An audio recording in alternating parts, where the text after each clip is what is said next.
noviembre y diciembre ya son meses donde muchas personas comienzan a recibir el aguinaldo, ahorros programados, dividendos de asociaciones solidaristas, y nosotros cuando estábamos planteando este tema decíamos, bueno, ¿cómo podemos ayudar a la gente que va a recibir esto? Sobre todo para que haga un uso correcto de esta ganancia extra y no invertirlo en situaciones, prácticas o cosas que son realmente innecesarias. Invitamos al asesor financiero Hugo Villalta para que sea Hugo quien nos dé los consejos concretos y oportunos que usted ojalá pueda poner en práctica y pueda decir, bueno, siempre los años anteriores lo había hecho de esta forma, pero ahora lo voy a hacer así.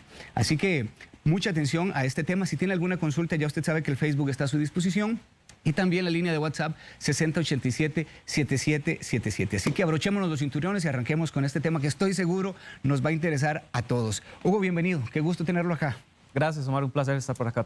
Es común que muchas personas, usted en el caso que siempre pasa aconsejando financieramente, se topen con el desafío de administrar correctamente este dinero extra que les llega. Sí, efectivamente, Omar. Y la pregunta es bastante importante. Y tal vez voy a poner un ejemplo. Si en este momento estuviéramos realizando un taller de forma presencial con todos los televidentes y les preguntáramos qué significa para ellos el dinero, o para cada una de estas personas el dinero, y que lo asociaran con la primera emoción que venga a su mente en este momento, probablemente muchos en alguna hoja nos van a escribir que el dinero significa estabilidad, que el dinero significa tranquilidad, que el dinero significa paz, que el dinero significa calidad de vida. ¿Qué nos dice eso? Que realmente somos conscientes y sabemos qué deberíamos hacer con el dinero. Pero ¿qué sucede? Cuando lo tenemos, anteponemos el corto plazo o darnos esos gustitos de corto plazo al mediano y largo plazo. O sea, somos conscientes de qué deberíamos hacer con el dinero, cómo deberíamos administrarlo, cómo el dinero puede mejorar mi calidad de vida en el mediano y largo plazo. O sea, le damos un valor importante al dinero, pero cuando lo tenemos, tomamos decisiones contrarias. Sí, ¿a qué se debe esto? ¿Nos falta educación financiera? La educación financiera es uno de los elementos principales para mejorar la administración de las finanzas personales y familiares. E indudablemente, soy un fiel creyente de que desde la edad escolar deberíamos inculcar en nuestros niños la correcta administración del dinero, ¿verdad? ¿Por qué? Porque muchos de nosotros no fuimos educados para administrar el dinero. Y de alguna forma podríamos decir que hasta le tenemos miedo al dinero, ¿verdad? Porque cuando tenemos dinero, o como por ejemplo en lo que se avecina, el aguinaldo, o vamos a recibir tal vez algún ahorro que hicimos en el transcurso del año, no sabemos qué hacer con él, ¿verdad? No sabemos cómo administrarlo. Y tal vez voy a poner un ejemplo para que los televidentes nos entiendan un poquito mejor. Al inicio de año hacemos las promesas, ¿verdad? Que hacemos, decimos, ok, en el año nuevo voy a comer mejor, voy a alimentarme mejor.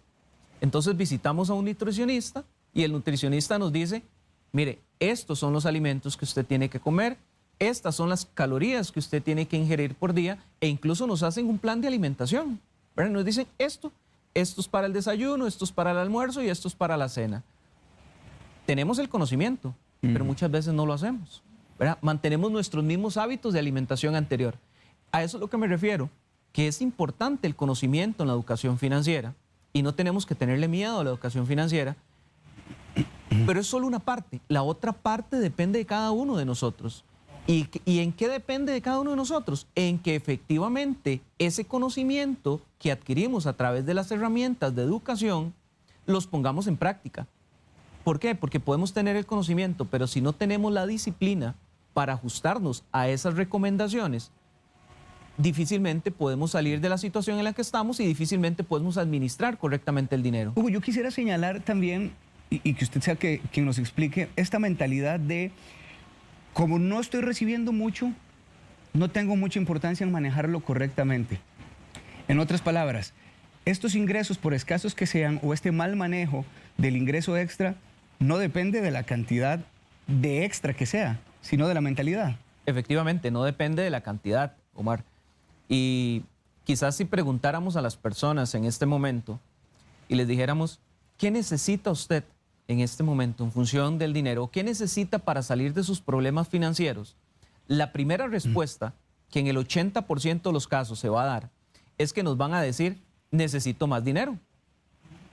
Y lamento decirles que no necesariamente es eso. Probablemente en algunos casos, ¿verdad? Podría ser, pero no en la mayoría. ¿A qué me refiero con esto? Creo que muchos de nosotros hemos escuchado historias en donde muchas personas reciben, por ejemplo, una herencia millonaria, reciben un premio millonario de la noche a la mañana. ¿Y qué es lo primero que usted piensa, verdad? Y si tuviéramos la oportunidad de tener, y repito, en un taller a varias personas y les diríamos, mire, ¿qué sucede si en este momento usted recibe 500 millones de colones? La respuesta primera que se va a venir a la mente de las personas es, me voy a dar los gustos que nunca me he podido dar. Voy a comprar una casa más grande, voy a cambiar mi carro, que probablemente era un carro de gama media, por un carro de lujo, voy a viajar, le voy a regalar a mi familia tal cosa.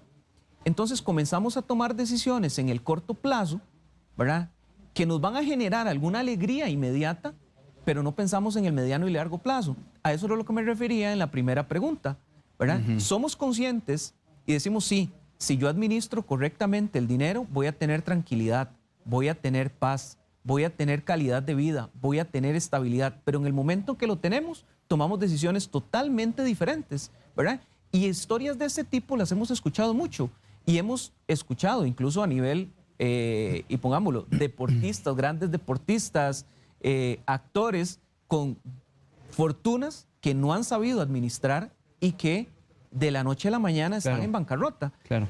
Pero también muchos de nosotros conocemos historias de personas que, si bien es cierto, no reciben altas sumas de dinero, tal vez tienen un ingreso que podríamos decir modesto y lo administran muy bien, ¿verdad? Y tienen una muy buena calidad de vida. Y calidad de vida no significa tener lujos, ¿verdad? Calidad de vida significa que administro correctamente lo mucho o poco que tengo y realmente vivo en paz. Muchas personas que ahorita nos están viendo de repente, Hugo, lo primero que estén diciendo es, bueno, es que a mí me entra el dinero extra y así como entra, así se me va a ir porque tengo que pagar las deudas que adquirí durante el año y en este año que, como ahora incluso lo decía Randall, particularmente ha sido difícil. Hemos tenido que hacer movimientos financieros para ajustarnos y para ver cómo logramos salir del hundimiento.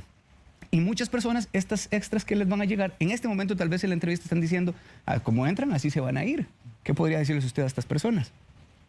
Efectivamente, Omar, este año pues es un año totalmente diferente a cualquier otro, ¿verdad? Sabemos que una alta población costarricense tiene una afectación en sus ingresos, ¿verdad? Algunos tienen una afectación alta, media o baja. ¿Qué es lo más importante en este periodo? ¿Y por qué muchas veces llegamos al fin de año con nuestro aguinaldo, con nuestros ahorros comprometidos? Esto se da por las decisiones que tomamos en el transcurso del año. ¿A qué me refiero con las decisiones que tomamos en el transcurso del año? Muchas personas, por ejemplo, vieron sus ingresos reducidos. Bueno, en esa misma reducción de ingresos, pues yo debería ajustar mis gastos, ¿verdad? Y evitar, sobre todo, el tema de endeudamiento, que ese ha sido, el tema de sobreendeudamiento en la población no es un tema producto exclusivamente de la crisis. Si bien es cierto, la crisis de alguna forma vino a agravar la situación de algunas familias, pero recordemos que ya hace 2 o 3 años venimos hablando del tema de sobreendeudamiento en la población. Y ese sobreendeudamiento se da precisamente por el exceso de consumo. Usted nos facilitó algunos consejos bien prácticos porque, como les decía al inicio, la idea de la entrevista, de esta charla más bien, no es hacerla de modo tan abstracto, sino más bien concreto, que los televidentes puedan poner en práctica consejos. Vamos a colocarles en pantalla porque uno de los primeros consejos que usted incluso nos estaba dando, Hugo, es el hecho de separar los ingresos extra de los que habitualmente recibimos. ¿Cómo hacemos esto? Efectivamente. Lo primero, para poder cumplir, separar estos ingresos que vamos a recibir ya a final de año, producto del aguinaldo o ahorros que hayamos acumulado en el transcurso del año, es separar ese dinero extra del dinero que habitualmente recibo. Muy sencillo. Yo recibo mensualmente un salario, pero en diciembre, además del salario de diciembre, voy a recibir el aguinaldo. Esas dos sumas deberían separarse. ¿Por qué? Porque el salario que yo recibo en diciembre debería ser y estar dirigido a atender mis necesidades básicas de todos los meses. ¿A qué llamo necesidades básicas? Alimentación, vivienda, yo no debería tomar y decir, por ejemplo, tengo todo en una cuenta y voy al supermercado a comprar el diario del mes, el comestible del mes, pero como siento más dinero en la cuenta, compro más comestible del que generalmente compro. Y los gustitos. Los gustitos. Entonces, ¿qué comienzo a hacer? Comienzo a drenar el aguinaldo, comienzo a utilizar el aguinaldo para pagar lo que podríamos decir el gasto corriente del mes, lo cual no debería ser correcto. ¿Por qué? Porque después es cuando comenzamos a acumular y esa acumulación nos lleva a tomar malas decisiones. Por eso es que decimos que los ingresos habituales del mes, como el salario, deberían estar destinados a cubrir los gastos habituales de todos los meses. No debería ser diferente el mes de diciembre a los 11 meses, a los demás 11 meses del año. ¿Cómo aconseja usted sea esta planificación del tercer punto que usted habla de planificación, priorización de estas inversiones extra? Ok. El dinero que recibimos en diciembre o por cualquier otro dinero, ahorita estamos hablando específicamente del tema del aguinaldo, pero Claro. en cualquier momento del año, Marc, en cualquier momento del año podríamos recibir algún dinero extra. Ese dinero extra debería estar dirigido a una inversión y no a un gasto. ¿A qué me refiero con una inversión? Un gasto es, usted lo hizo y no tuvo ningún efecto sobre su economía. Usted fue y recibió el aguinaldo o recibió un dinero extra en el transcurso del año, se dio un gustito y ahí terminó. En el caso de una inversión, es algo que nos vaya a impactar en el mediano y largo plazo. Por eso es que ponemos ejemplos como cancele deudas o amortice deudas. Si usted recibe dinero extra, pues tiene la oportunidad de disminuir su endeudamiento. Si usted tiene un problema de endeudamiento, dirija ese dinero extra que está recibiendo a apaciguar ese problema de endeudamiento. ¿Por qué? Porque eso le va a permitir en el mediano plazo, en el 2021, estar muchísimo más tranquilo. Y algunas otras inversiones, pues indudablemente es el ahorro. ¿Y por qué es tan importante el ahorro, Omar? Y dichosamente, se ha visto que durante la crisis muchas personas han adoptado una posición muy diferente al tema del ahorro. ¿Por qué? Porque tal vez la crisis nos tomó desprevenidos, ¿verdad? De un momento a otro tuvimos una reducción en el salario y si bien es cierto, de ahí hacia atrás tuvimos la oportunidad de ahorrar, no lo hicimos. Entonces la crisis nos hizo tomar esa conciencia de la importancia del ahorro. ¿Y cuáles son otras inversiones que podríamos llamar inversiones y no gastos?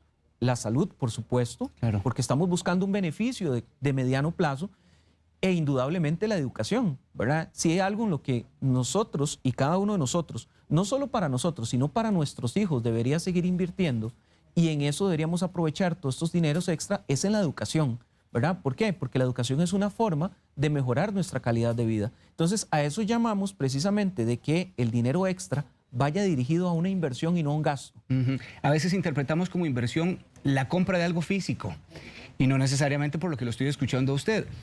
Pienso, construir un fondo de emergencia también es una inversión. Efectivamente. Es posible que yo pueda, separar varios rubros porque de repente no tengo mucho para ahorrar y tampoco no tengo mucho para un fondo de emergencia.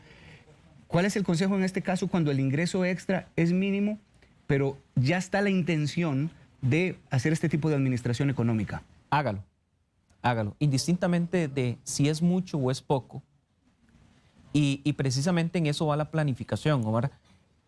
¿A qué me refiero planificación? Yo debería planificar en qué voy a invertir, ¿verdad? Y nunca esos gastos o esa inversión debería superar el monto del ingreso. Siempre, siempre, siempre lo aconsejable es destinar un rubro, aunque sea pequeño, a ese fondo de inversión, por ejemplo, o a ese ahorro. Siempre deberíamos tener presente el ahorro. ¿Por qué? Porque muchas veces decimos, cuando vienen los imprevistos, ¿verdad? Y llamo imprevistos temas de salud, ¿verdad?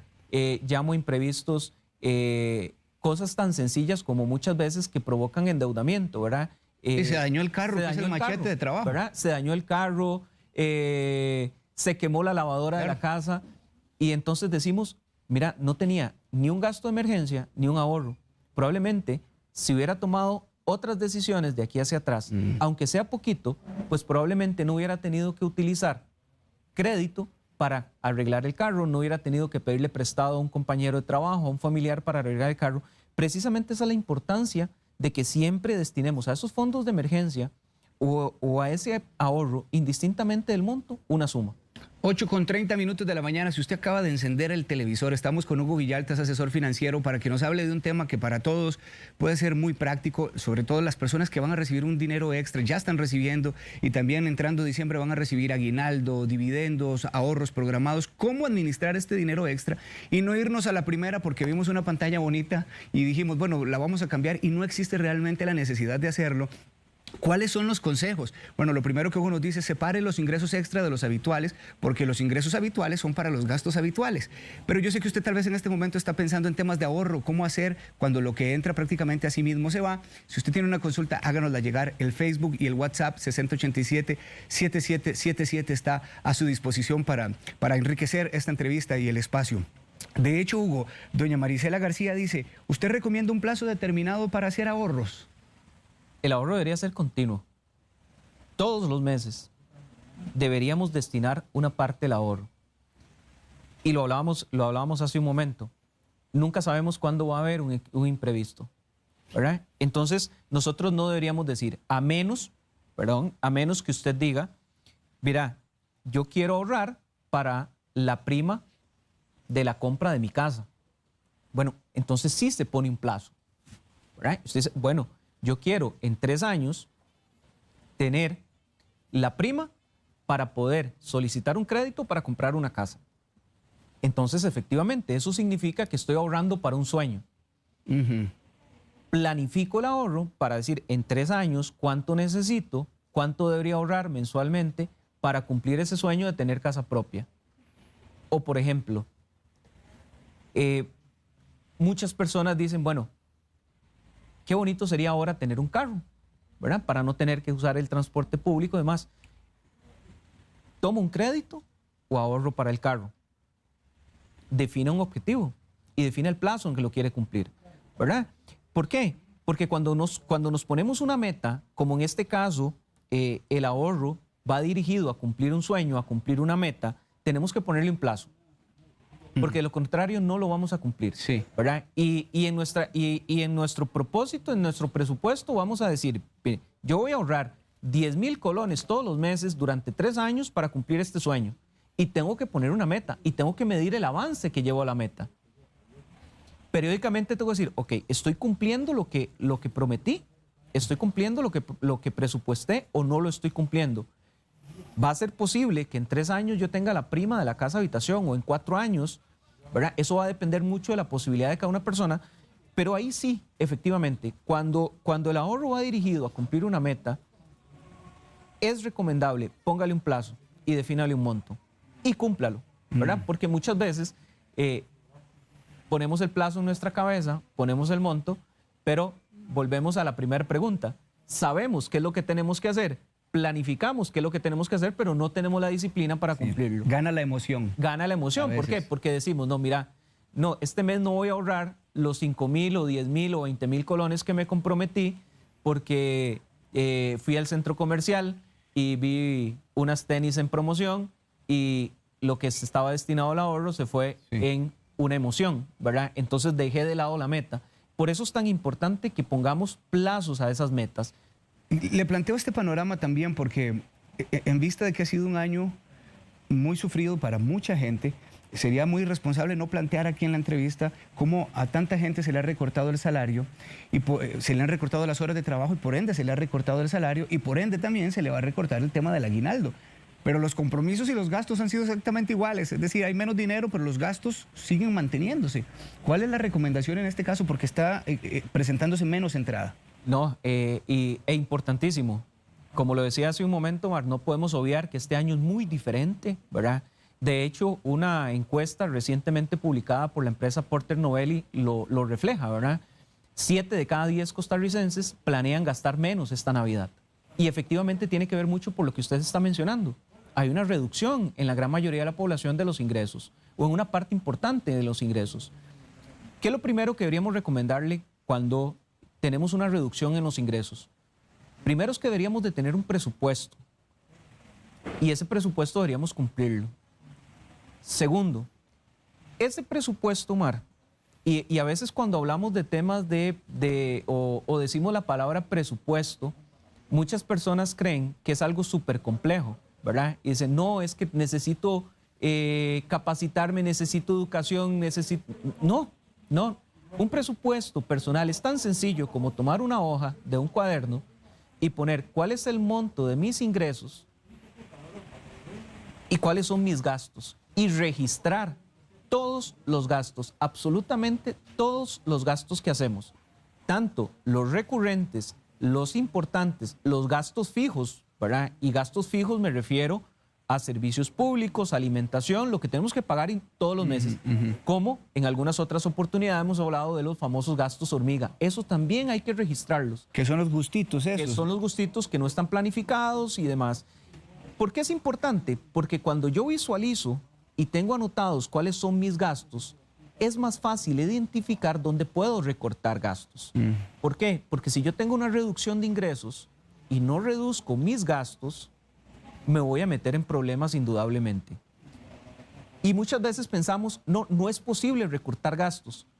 Cuando registramos los gastos, siempre es posible encontrar planes de acción. Lo que sucede es que en muchos momentos, Omar, esos planes de acción van a doler y no estamos dispuestos a que nos duelan. ¿Y a qué llamo ejemplos en los planes de acción? Bueno, si voy a mi trabajo y anteriormente todos los días o cada ciertos días compraba mi almuerzo en el trabajo, probablemente una decisión que tenga que tomar es llevar el almuerzo desde mi casa. Probablemente si viajaba todos los días en mi vehículo personal al trabajo, probablemente una decisión que tenga que tomar para ajustar esos gastos en función de mis nuevos ingresos debería ser viajar en transporte público. Probablemente tenga que tomar algunas decisiones que son un poquito más dolorosas, como cuáles. Poder decir, si hoy vivo en un apartamento donde pago X suma de dinero o pago un alquiler por X suma de dinero, probablemente tendré que tomar la decisión de trasladarme a un apartamento, una casa habitación donde el alquiler sea menor. E incluso cosas tan básicas como decir, ocupo, por ejemplo, en este momento un plan de internet, ¿verdad?, de X monto, o podría reducirlo. Ocupo pagar un plan en mi teléfono de X monto, o podría reducirlo. O a cosas un poquito más drásticas, como decir, tendré que vender el carro que tengo y comprarme uno más barato. Bueno, esas decisiones muchas veces, cuando vemos una reducción en los ingresos, no se toman oportunamente. Y no se toman porque queremos seguir gastando lo mismo. ¿En función de qué? Y tal vez es un poco duro decirlo, ¿verdad? Muchas veces esas decisiones no las tomamos por ego, ¿verdad? O por el qué dirán. Pero nosotros no deberíamos, en nuestras finanzas, pensar en función de los demás. Deberíamos pensar en función de nosotros, porque el que pierde la paz soy yo. Claro. El que se compromete soy yo. Es un tema que atañe no solamente la parte financiera, la parte emocional, la ansiedad que se genera cuando uno se mete la mano a la bolsa y lo que se toca la rodilla. Hay que hablarlo así. No, efectivamente. El tema económico conlleva consigo muchísimas cosas, claro, ¿verdad? Muchísimas personas entran en depresión, ¿verdad? Se enferman, la gastritis, problemas del corazón, o sea, va asociado a temas de salud también. Por eso es tan importante tener unas finanzas personales sanas. Por eso decía, si yo tengo mis ingresos reducidos, pues tengo que identificar, y siempre es posible identificar, Omar, ejemplos, y hay muchos, ¿verdad?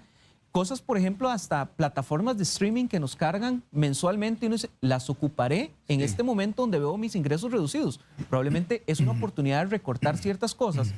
Y tenemos que ser conscientes también, en la mayoría de los casos sí se puede recortar, ¿verdad? Habrán casos donde efectivamente la reducción de ingresos es tan drástica que probablemente las decisiones son un poquito más fuertes, pero siempre hay opción. Sí. ¿Qué ha atinado esto que está hablando usted, Hugo? Vamos a colocarles en pantalla también unos datos que Hugo nos ofrecía con respecto a la hora de realizar usted sus compras, pero cómo hacerlo sin que tenga que comprometerse financieramente, que esa es la idea, Hugo, porque si entra este dinero extra y vamos a endeudarnos más bien, es como una bola de nieve, cada vez está siendo más grande la deuda y lo complicado. El primer punto que usted nos daba era que los gastos nunca deben superar los ingresos. Efectivamente. Y esa es la regla básica al realizar nuestro presupuesto. Nuestros gastos nunca deben superar los ingresos. Y siempre, al menos, reservar un porcentaje, el que esté a nuestro alcance, para para el ahorro, ¿verdad? Y lo hablábamos con el tema de imprevistos, lo hablamos con el tema de cumplir metas, de cumplir sueños. El ahorro siempre, siempre va a ser importante. ¿Por qué? Planifique, ¿verdad? Y vamos a ver, si después de que usted hace una planificación y usted tiene identificado cuál es su presupuesto, usted tiene la oportunidad de darse ese gustito o de regalarle algo a un ser querido, hágalo. O sea, no se trata tampoco de llegar a extremos, ¿verdad? Pero recuerde que siempre y cuando ese dinero no vaya a comprometer su presupuesto y sus finanzas. Por eso es importante la planificación. ¿Y por qué es importante la planificación?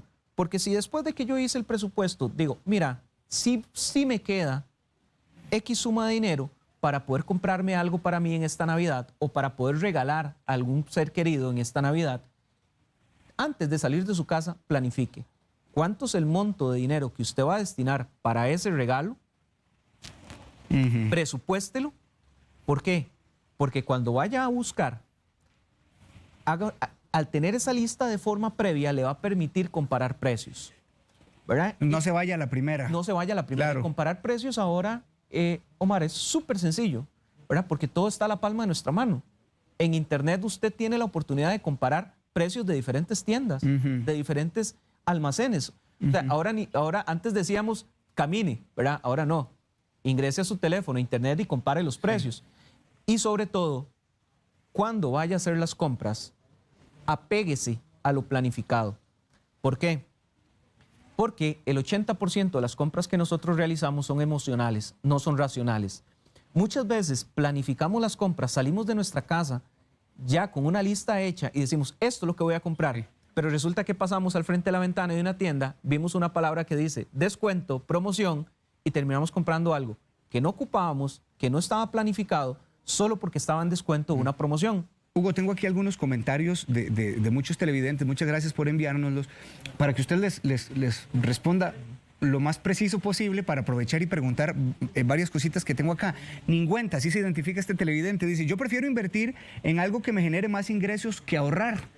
Quiero saber si estoy mal, porque depende de la inversión, a veces me va como un quebrado, dice, como cuando compro colonias de marca y las vendo, algunos clientes no me pagan.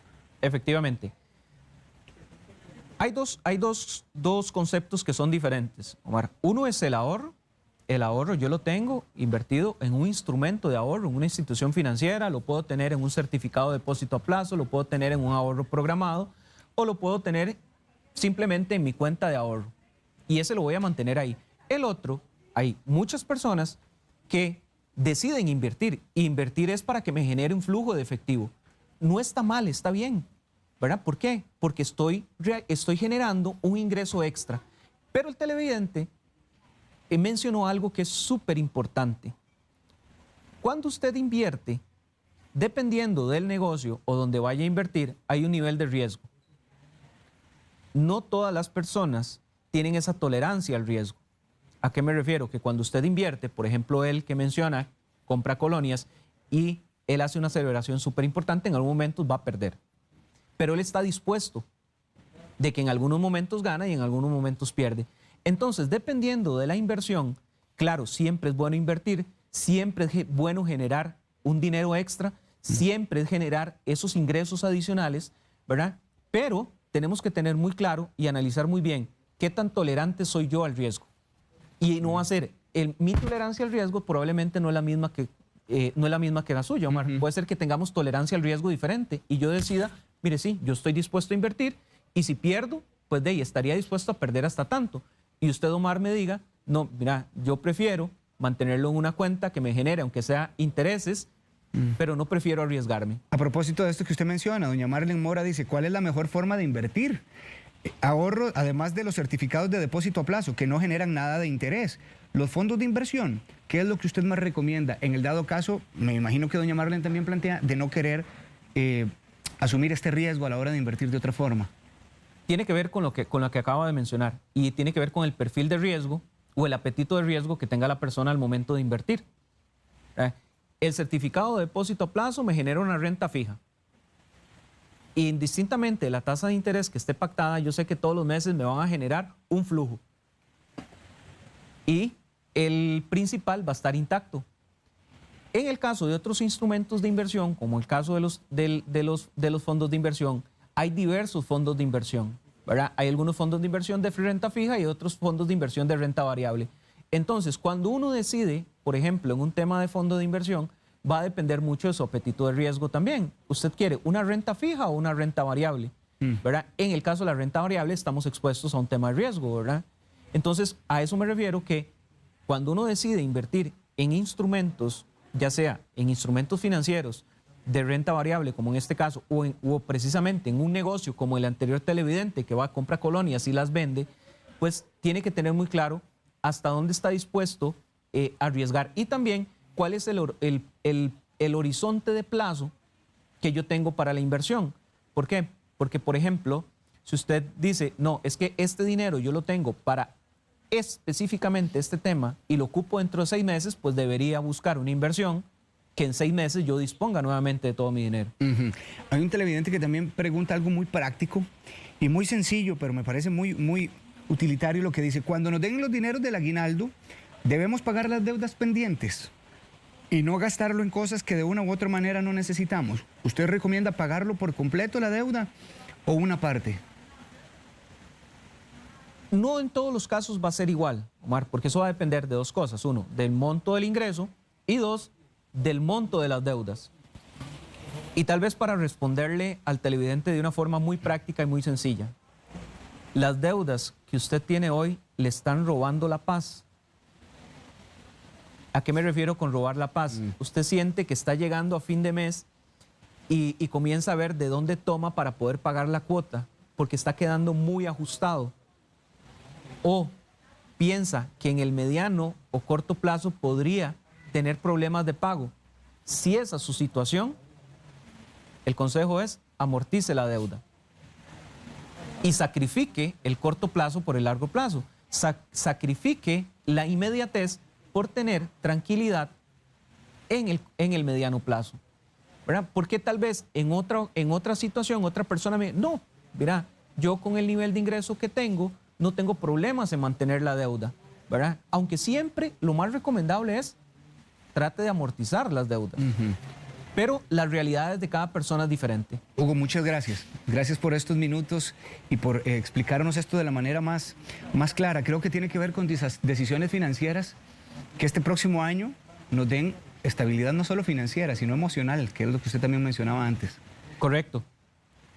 Es muy importante las decisiones que tomemos hoy. Esas decisiones que tomemos hoy con este dinero extra que vamos a recibir podrían marcar incluso qué tanta tranquilidad podría tener en el 2021, ¿verdad? E insisto, no se trata de decirle a las personas, no se dé el gustito, o sea, dése un gustito que esté de acuerdo a su realidad económica. Y en este momento, si usted tiene prioridades, por ejemplo, tiene un problema de endeudamiento, trate con ese dinero extra de solucionar ese problema de endeudamiento. ¿Por qué? Porque en este momento incluso, por la situación de la crisis, las instituciones financieras están muy abiertas a los refinanciamientos, a las readecuaciones. Entonces, si usted llega con un dinero extra, probablemente tiene la oportunidad de buscar mejores condiciones en ese crédito y estar más tranquilo. Si no tiene deudas, ahorre. ¿Por qué? Porque lo mencionábamos hace un momento. La crisis tomó a muchos costarricenses desprevenidos en el tema del ahorro. Y tal vez nos lamentamos y decíamos, mira, si yo hubiera tomado mejores decisiones, si hubiera tenido un ahorro, no estuviera tan preocupado para enfrentar la crisis. Y 2 cosas en las cuales no deberíamos escatimar en invertir es en salud y educación, como lo mencionábamos ahora, ¿verdad? Si realmente queremos mejorar la calidad de vida, no solo de nosotros, sino también, en el caso de nuestros hijos, hay que invertir en educación, ¿verdad? Y sobre todo que hace unos días escuchábamos que durante la crisis hay miles de estudiantes que abandonaron el sistema, ¿verdad? Tratemos de mantener, de invertir y dar como prioridad el ahorro. Eso es una forma también de romper los ciclos, ¿verdad? Entonces, son 3 cosas importantes en las que deberíamos pensar en esos dineros adicionales. Si tenemos deudas, amortizarlas o cancelarlas, ahorrar, salud y educación. Y si después de eso nos queda para darnos un gustito, estamos en nuestro derecho, démoslo, pero de acuerdo a nuestra realidad. ¿Y cuál es la forma? Y lo mencionaba hace un rato. Cuando yo vaya a comprar los regalos de Navidad o cuando yo vaya a comprarme un regalo de Navidad, si en la compra yo no estoy tranquilo y estoy pensando que con esa compra voy a perder la paz, probablemente es que no la tenga que hacer. Gracias, Hugo. Con ese mensaje de Hugo nos quedamos. Recuerde que usted puede repasar esta entrevista dentro de un rato en el Facebook de Buen Día. La idea es que ojalá podamos poner en práctica esto que creo que a la mayoría nos hace falta aprender mucho de este manejo financiero correcto. Hugo Villalta es asesor financiero y le voy a dar un correo electrónico para que usted consulte con él si tiene alguna otra duda. info@cs.fi.cr. Ahí lo tiene en pantalla, info@cs.fi.cr. Feliz jueves, Hugo. Muchas gracias por visitarnos. Gracias, Omar. Un gusto.